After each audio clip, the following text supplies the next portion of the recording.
Montre et Mystère passe en revue les montres modernes avec la première montre haut de gamme sportive en acier. Également la première pour les pilotes ou les plongeurs car à chaque environnement, sa technicité. C'est pourquoi en 1927, une nageuse anglaise a pu traverser la Manche avec sa Rolex. Bonjour et bienvenue dans Montre et Mystère, je suis Guillaume Lariche, journaliste et je suis en compagnie d'Alexandre Bouchard, vendeur d'élite de montres de luxe. Alors Alexandre, que faut-il entendre par montre moderne et quand est apparue cette première montre ?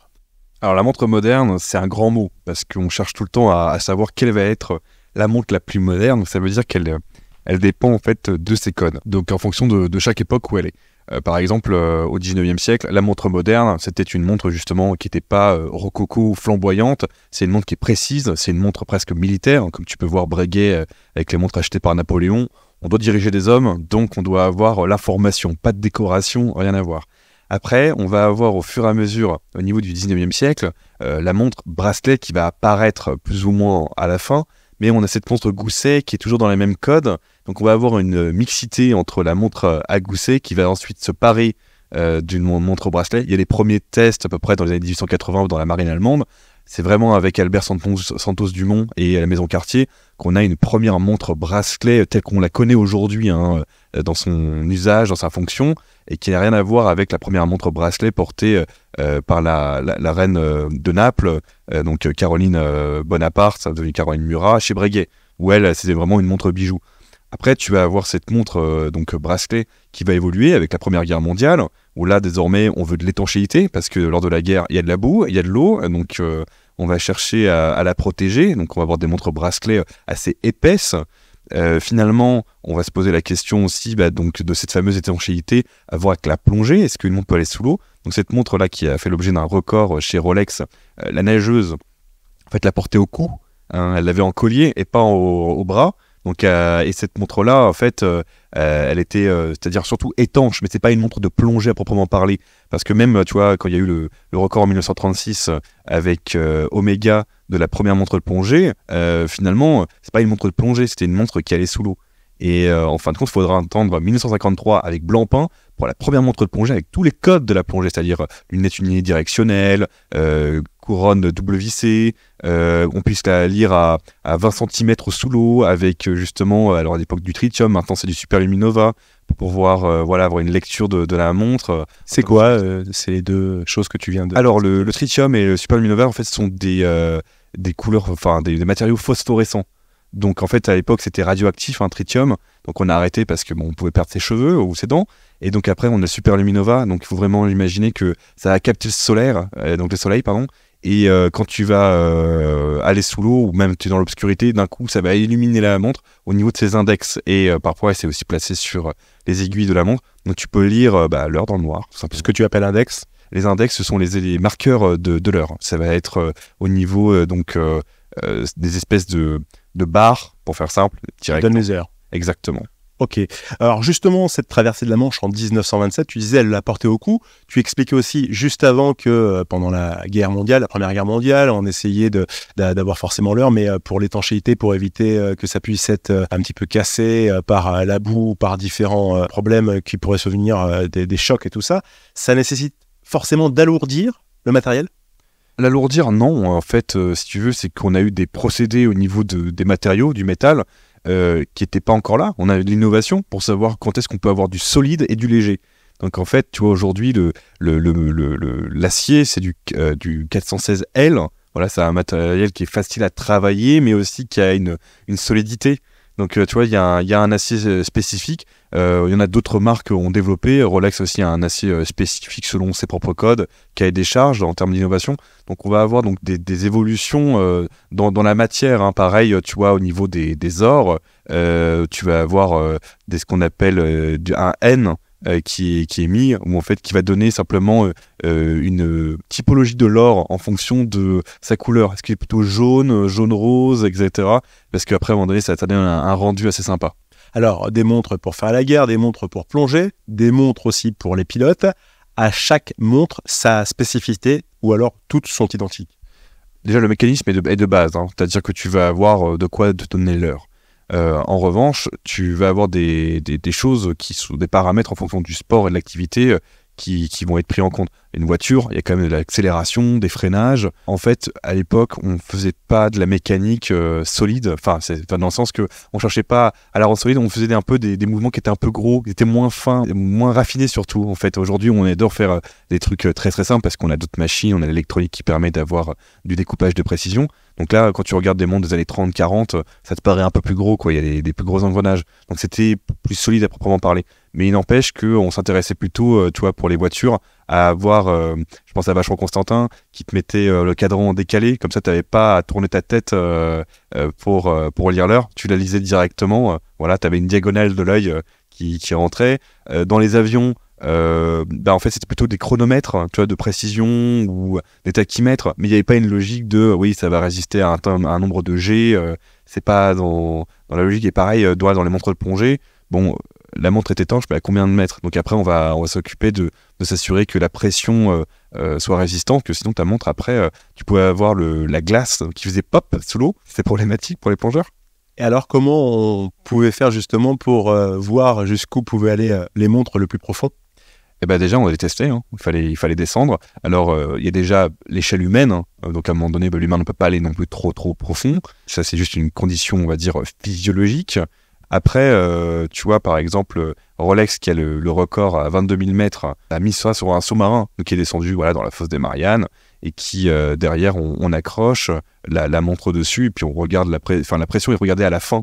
Hein. Simplement, quand ça a remonté, on s'assurait que elle est descendue à 22 000 mètres, donc c'est parfait. Elle avait en effet un système spécifique pour permettre son étanchéité, sa résistance à toutes ces pressions-là. Donc avec une valve à hélium, donc voilà, qui permet de maintenir le différentiel de gaz entre l'extérieur et l'intérieur de la montre, voilà, et d'avoir une évolution, on va dire, progressive, aussi bien dans la descente que dans la remontée. Quel est l'intérêt de descendre si profond? Simplement parce qu'on aime la prouesse, et par exemple la marque Rolex est une marque de défi, donc on va dire qu'elle a atteint les sommets comme l'Everest ou d'autres aventures périlleuses, et pourquoi pas au niveau de la découverte des profondeurs, donc ils sont permis de faire, on va dire, le schéma inverse. Les défis qui font le prestige. Tu nous parlais justement de l'Everest ou encore de ces montres qui gagnent en altitude pour les pilotes notamment. Justement, là aussi, il y a eu des tests et des essais avant d'arriver à obtenir des résultats probants. Oui, à un moment donné, c'est-à-dire que ta montre, si tu fais des mouvements dans l'air avec ton avion, voilà, tu fais des tonneaux, tu roules, tu fais des piquets, parce que par exemple, quand on testait les avions pour la vitesse, ne serait-ce des contrats militaires, hein, tu imagines, on avait besoin pour des avions dans les années 40, on voulait l'avion le plus rapide possible, le pilote devait faire un pic, et remonter. Alors au sol, tu avais des gens qui calculaient avec des chronomètres, en tout cas la vitesse de précision. Mais si tu avais besoin on va dire, dans le ciel, de te repérer, tu vois, je pense à Breitling, qui a cet univers-là, je pense à EWC, qui adore aussi l'aéronautique. Bon, il faut quand même que ta montre tourne bien. Donc, et si tu veux, on va faire de la résistance au niveau des matériaux. C'est de l'affinage, hein. Plus ta montre est cassée, mieux c'est pour la maison qui va pouvoir l'améliorer. C'est aussi une question de gravité, puisque quand on fait des loopings en l'air, la montre, elle ne sait plus où est-ce qu'elle en est, et ça peut induire sur le mécanisme. Ça va désaxer les rouages. Comment on va protéger, on va dire, le mécanisme de lui-même, hein, c'est-à-dire de sa fragilité. C'est-à-dire qu'on connaît ses forces, mais jusqu'à où? Et donc, en fait, on va regarder au fur et à mesure le détail, les rouages, les huiles, les vis. Est-ce que c'est bien fait? Donc, ça te demande, en fait, si tu veux, ça va améliorer le cahier des charges de la montre jusqu'à ce qu'à un moment donné, on se dit, en fait, elle résiste, tout simplement. Alors Alexandre, tu expliques qu'on y va, en tout cas les dernières décennies, on y allait un peu à tâtons avant d'obtenir le bon résultat. Est-ce que maintenant c'est toujours je teste, ça crache, je recommence, ou maintenant je teste en informatique et les résultats que me donnent les opérations concrétisées par l'ordinateur me font ensuite produire à l'usine? Alors, par informatique, on peut le savoir, hein, c'est comme les avions, tu sais, quand tu vois les tolérances au niveau des ailes, hein, tu sais, quand ça va se tordre, on voit des schémas de couleurs rouge, bleu, vert, voir s'il y a vraiment une torsion. C'est pareil plus ou moins sur les montres. Après, il y aura bien rien de mieux que l'expérience en réel. Tu vois, je pense notamment à G-Shock, bon, qui n'est pas une marque de luxe, mais quand ils ont testé ça, ils l'ont jeté d'un immeuble de 20 étages. Ils ont jeté à peu près une centaine pour s'assurer que la montre, même si elle était avec des cristaux liquides, en fait, au bout de la 100e, la montre n'explose pas et qu'elle continue à tourner. Donc aujourd'hui, même, tu vois, il y a des gens qui ont cassé leur propre Rolex, peu importe, hein, mais tu vois, en faisant du tennis, de la moto, ce que tu veux, ça va intéresser Rolex parce que peut-être que ses prochains défis d'améliorer la montre. Je pense notamment à Richard Mille qui a introduit énormément d'éléments qui viennent du yachting, donc en termes de matériaux en acier, de l'aérospatial, etc. Il y a une montre à un moment donné qui était celle de Verstappen qui portait une Richard Mille. Il a fait une sortie à 300 km/h dans un virage. Bon, il n'a pas eu de casse pour lui, mais la montre n'a pas eu de casse et elle tournait. Et c'est pareil le cas où quand il a introduit la Richard Mille Nadal, voilà son premier partenariat, tout le monde lui a dit mais Richard, il va te l'exploser en 1 set ta montre. Et il disait lors d'une interview en rigolant, non, il l'a pas explosé en 1 set, il l'a explosé en 1 saison.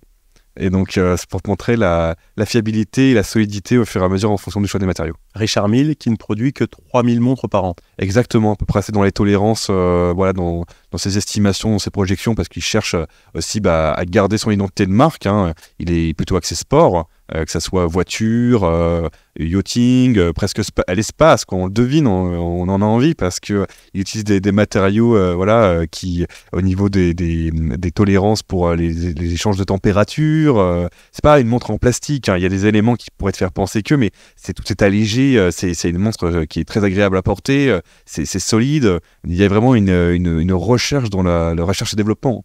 Alors on parle des montres modernes avec notamment la première montre haut de gamme sportive en acier.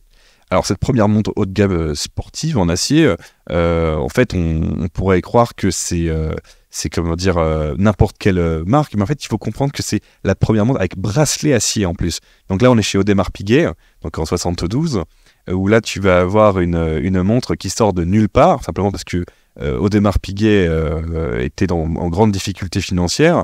Puis ils ont un projet de sortir une montre sur le marché italien pour la Jet Set avec une première montre avec un bracelet acier. Et cette montre-là était à environ 3000 francs suisses à l'époque. Enfin, il faut comprendre que si elle était à 10 000 euros aujourd'hui, elle est à 1/10 de cette valeur pour Rolex à l'époque, qui était plus qu'une Tool Watch et pas une montre de luxe. Et donc ça a choqué. Et cette montre-là arrivait avec de nouveaux designs, des écrous au niveau de sa lunette, on avait des nouveaux codes, tu vois, il y a toutes des formes géométriques, c'était un ovni ce truc-là. Et pourtant, même si elle n'a pas fonctionné au départ, elle est devenue une icône, elle a même changé le monde de l'horlogerie, puisque désormais on voit plein de gens porter des montres avec des bracelets acier. Alors cette première montre moderne sportive en acier, elle vaut combien maintenant ? Dans leur catalogue, normalement, la montre coûte 8 000 à 10 000 pour le premier modèle en acier à peu près. Sauf qu'aujourd'hui, le monde a changé en termes d'organisation de marché. Il y a un phénomène de tension qui est créé et si ces montres-là ne sont pas disponibles. En fait, elles sont vendues à des très bons clients parce qu'il y a aussi de la spéculation boursière sur le marché de la seconde main. Donc ces montres-là sont acquises seulement si tu es un client régulier, connu. C'est presque un cadeau que te fait la marque, si tu veux. Montre et mystère qui passe en revue les montres modernes, aujourd'hui touche bientôt à sa fin. Y a-t-il encore une chose à savoir ? Oui, alors la notion de modernité évolue toujours. En revanche, on a l'impression que c'est un peu stagnant. Tu vois, on a les grandes maisons aujourd'hui restent sur leur modèle emblématique, iconique. Donc tu vois, que ce soit la Nautilus de Patek Philippe, la Submariner de chez Rolex. Je peux en citer plein d'autres, mais en tout cas, tu vois, dans cet esprit sportif de la montre à bracelet métal. Après, il y a des innovations dans le moderne qui vont être sur des jeux soit de mécanique nouveaux en termes de complications. Tu vas avoir des indépendants qui après deviennent des icônes, par exemple Jacob & Co, avec notamment la Astronomia tourbillon, où ils ont remis au goût du jour le tourbillon, mais ils l'ont joué, ils jouent avec des nouveaux codes, c'est assez intéressant. Il y a un côté un peu cirque dans cette montre-là. Après, tu vas avoir aussi des explorations techniques, comme j'évoquais tout à l'heure, avec Richard Mille dans la matière, tu vois, vraiment d'aller chercher des nouvelles textures, des nouveaux matériaux extraordinaires d'autres industries, donc j'étais espace et yachting. Mais tu vas avoir par exemple Cartier, qui a sorti une montre qui s'appelle la ID2, où il n'y a pas d'oxygène dedans, elle est entièrement hermétique, de façon à éviter la friction au maximum entre les rouages, et ce qui fait que la montre est très très précise. Donc tu vois, on va explorer la notion de modernité, donc la question c'est quelle sera la prochaine modernité ? Merci Alexandre. Alors après avoir abordé la question des montres modernes, Montres et Mystères s'intéressera au prochain épisode sur la question de savoir pourquoi le luxe est l'atout de la haute horlogerie, à l'image par exemple de l'or flammé, où la maîtrise du feu au degré près est nécessaire puisqu'elle permet comme ça de changer les couleurs que l'on souhaite. Montres et Mystères, merci de nous avoir suivis. C'était Guillaume Lariche et Alexandre Bouchard. On vous dit à bientôt.